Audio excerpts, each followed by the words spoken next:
आहे कल्याणमधली ही फक्त दुर्दैवी नाही तर संतापजनक आहे।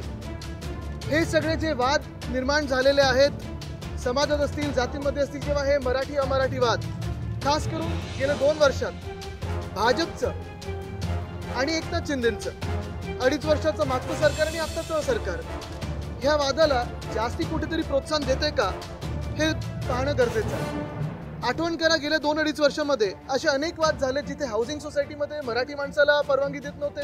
तुम्ही मांस खाता मटण खाता मच्छी खाता तुम्हाला आमच्या हाऊसिंग सोसायटीमध्ये घर देणार नाही। मागच्याच मला वाटतं महिन्यामध्ये एका महिलेला दक्षिण मुंबईत हे देखील सांगितलं गेलं की तुम्ही मारवाडीत बोला किंवा हिंदीत बोला कारण आता भाजपचं राज्य आलेलं आहे। ठीक आहे राज्य कोणाचंही असो पण हा महाराष्ट्र आमची मुंबई आमचं नागपूर आमचं पुणे असेल प्रत्येक जिल्हा हा मराठी माणसाचाच आहे। बघा मी सत्य बोलतोय घंटी देखील वाजलेली आहे तुमची वाजू द्या म्हणजे दाखवा आमच्या राज्याची राजधानी आहे मुंबई नंतर या देशाची आर्थिक राजधानी आहे। ठीक आहे अनेक लोक अनेक वेगवेगळ्या भाषेची लोक आमच्या राज्यात वर्षानुवर्ष येतात मिसळून राहतात आणि कुठेही काही त्रास होत नव्हता कोणालाही ना त्यांना होत होतं ना आम्हाला होतं। आनंदाने राहा आमच्या राज्यात येऊन राहा आमचे येऊन राहा कोणालाही काही दुःख होण्याचं कारण नाही। पण जेव्हा कोणीतरी कालसारखं आमच्यावर मस्ती दाखवतो मास दाखवतो तिथे मग आमच्या तरुणांनी त्यांना न्याय दिला न्यायाचा हात कसा असतो हा दाखवला तर मध्ये मग कोणी पोलिसांनी येऊ नये मध्ये यांना अडवायला येऊ नये।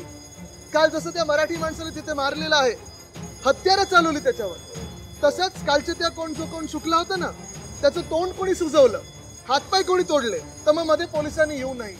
मी आज मुख्यमंत्री महोदयांना ही विनंती करणार आहे की मला वाटतं हे MTDC मधलं कोणीतरी आहे माणूस व्यक्ती आहे जो मराठी माणसाला मास दाखवत होता राग दाखवत होता काल त्याला तातडीने एक तर बडतर्फ करावं आणि हे पार्सल जिथून आलंय त्याला डिपोर्ट करून जिथून पार्सल आलं तिथे पाठवावं। हे जे वाद आहेत हे आमच्या महाराष्ट्रात भाजपचे सरकार येण्यापूर्वी कधीही नव्हते हा मास कधी नव्हता। अनेक भाषिक लोक इथे राहतात आमच्या मुंबईमध्ये राहतात महाराष्ट्रात राहतात ही वाद कधी नव्हते पण हे व्हेज नॉनव्हेज आमच्या सोसायटीमध्ये मराठी माणसाला घर नाही इथे नॉनव्हेजचं रेस्टॉरंट उघडू शकत नाही कुठून सुरू झालंय होय आमच्या हिंदुत्वात आमच्या प्रथा परंपरेत आम्ही मटन मांस मच्छी खातो ना कोणी एवढं वर्ष काही अडवत नव्हतं मग आता व्हेजिटेरियन सोसायटी कशाला। आज आमची मागणी ही आहे की कालचा जो वाद झाला त्यालाच पकडून मुंबईमध्ये असेल किंवा आपल्या राज्यात कुठच्याही जिल्ह्यात असेल कुठच्याही शहरात असेल व्हेज सोसायटी जर कोणी करायला गेलं तर त्याची ओसी रद्द केली पाहिजे।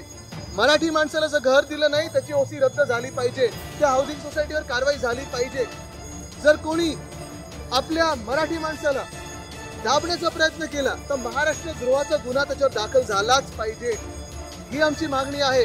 आणि जर कोणी दादागिरी करू इच्छित आहे तर त्याला पोलिसांनी दांडका काय असतो हे दाखवणं लगेच गरजेचं आहे ही आमची मागणी आहे। आणि मला पूर्ण खात्री आहे की जर हे मुख्यमंत्री महाराष्ट्र प्रेमी असतील ह्या मातीतले असतील तर आमच्या मागणीला ते मान देऊन तो कायदा महाराष्ट्र द्रोहाचा आणतील। अनेकदा आपण पाहतो मुंबईमध्ये देखील आपल्या ठाण्यात देखील होत असेल हाऊसिंग सोसायटी हे एरियाची नावं बदललं जातं।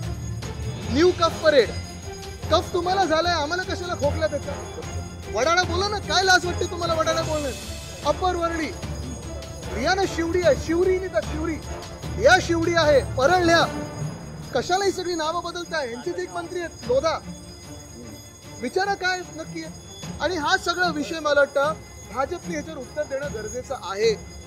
आपण पाहताय भाजपचं राज्य म्हणजे गेल्या 2-2.5 वर्षात मिंदेंचं राज्य मख्ख चेहरा घेऊन जे मुख्यमंत्री झाले होते त्यांचं राज्य आणि आज भाजपचं राज्य EVMचं राज्य ह्या दोघांमध्ये मराठी द्वेष किती आहे महाराष्ट्र द्वेष किती आहे आपलं दिसतंय। साधारणपणे व्हेज नॉनव्हेज हा वाद कधीपासून जास्ती व्हायला लागल्यात गेल्या 2-2.5 वर्षामध्ये कशाला कुठच्या सोसायटीमध्ये व्हेज नॉनव्हेज वाद व्हायला पाहिजे। अनेक वर्ष अनेक भाषिक लोक अनेक धर्माचे लोक अनेक जातीचे लोक एकत्र राहतात मुंबईमध्ये कधी हा वाद नव्हता जे काही होतं ते आपापल्या घरी होतं पण कोणाचं तरी प्रथा परंपरा आमच्या प्रथा परंपरा आमच्या हिंदू धर्मातल्या आणि त्यांच्या काही वेगळे असतील त्यांच्या मान्यता वेगळे असतील ते व्हेज असतील आम्ही नॉनव्हेज असू हा वाद होण्याचे कारणच काय मटन मांस खाता म्हणून तुम्ही काय घाणेरडे झालात अमुक झालात हा जो द्वेष आहे त्यांच्या मनामध्ये मी पुन्हा एकदा सांगतो ह्या मुख्यमंत्र्यांनी देवेंद्र फडणवीस साहेबांनी जे ते पार्सल आहे त्या पार्सलला उचलून जिथून आलं तिथे डिपोर्ट केलं पाहिजे पण त्याच्या आधी त्याला जेल काय हे दाखवणं गरजेचं आहे। महाराष्ट्र द्रोहाचा गुन्हा झाला पाहिजे। दुसरं म्हणजे जे कोणी बिल्डर मुंबईमधली नावं बदलू इच्छित आहेत अपर वळी करतात, कोणी कोणी न्यू कफ परेड करतंय, कोणी काय अजून करतंय, शिवडी करतंय, अप्पर ठाणा केलेलं आहे. म्हणा ना, परळ म्हणा, शिवडी म्हणा, वडाळा म्हणा. वरळीतून मी स्वतः आहे, मला अभिमान आहे वरळीचा. पण जे आमची मराठी नाव आहेत ती बदलू नका. आणि जे कोणी करत असतील त्या बिल्डरांना देखील जेलमध्ये टाकल्याशिवाय थांबू नका. कारण हा राग इथून सुरू होतो. एक टेस्ट केस असते, त्याला नाव बदलून बघूया, प्रोजेक्टचं नाव बदलून बघूया. मग त्या प्रोजेक्टमध्ये आम्हाला नॉनव्हेज लोक नको आहेत, आम्हाला मराठी लोक नको आहेत, हे सगळं हे भाजपच्याच राज्यात का होतं याचं उत्तर फडणवीस साहेबांनी दिलं पाहिजे. कि ये जो वाद निर्माण हुआ है, ये वाद एक जो अपमान हुआ डॉक्टर बाबा साहब अम्बेडकर का, महामानव का, उससे निर्माण हुआ है. मुझे नहीं लगता कि दोनों को एक दूसरे के ऑफिस को तोड़ना जरूरी है. यही बात है कि गृह मंत्री महोदय के मन में जो था वो भाषण में आया, वो मान्य करे, भाजप की भूमिका है ये मान्य करे, माफी मांगे और उनको बाजू में किया जाए. बद्दल, महामानव बद्दल ज्यांनी संविधान दिलं, करोडो लोकांना न्याय दिला, अधिकार दिला, आवाज दिला, त्यांच्याबद्दल मनात राग आहे. महामानव डॉक्टर बाबासाहेब आंबेडकर राष्ट्रपुरुष आहेत ना. आम्ही विधान भवनात त्यांचा फोटो घेऊन जाऊ शकतो, आमच्या हृदयात पण आहेत. चुकीचं काय आहे? स्थगन करण्याचं, तहकूब करण्याची गरज काय होती? एवढा राग कशासाठी त्यांच्या मनामध्ये? मी तुम्हाला सांगतो की ह्या धर्मांमध्ये, ह्या जातींमध्ये वाद नको. महाराष्ट्राचे मुख्यमंत्री जे देवेंद्र फडणवीस साहेब आहेत, आज ते उत्तर देणार 101 वर. त्याच्यात परभणीवर काय उत्तर देणार हे आम्ही अपेक्षित आहोत, पाहत आहोत. दुसरं म्हणजे बीडमध्ये देखील साधारणपणे तुम्ही आवड साहेबांचं आणि धस साहेबांचं भाषण ऐकल्यानंतर पूर्ण हाऊस कसं स्तब्ध होऊन राहील. तर राहुल जी डरते हैं, मुझे लगता है कोई हम डरते हैं. हम सभी पे दर्ज कीजिए, कोई डरता नहीं है.